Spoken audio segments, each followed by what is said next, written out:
Hi, it's HardReset and today I'll show you how to change wallpaper on ASUS VIVOBOOK PRO.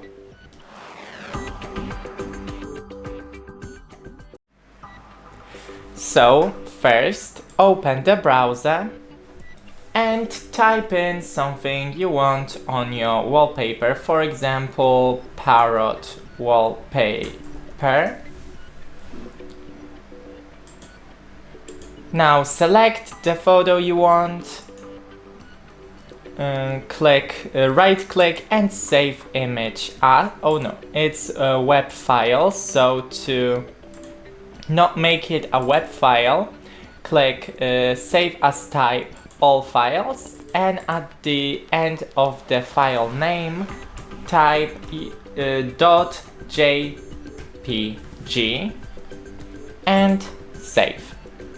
Now open the file and you can download the wallpaper from internet like I did, but you can use your own photo or something like that.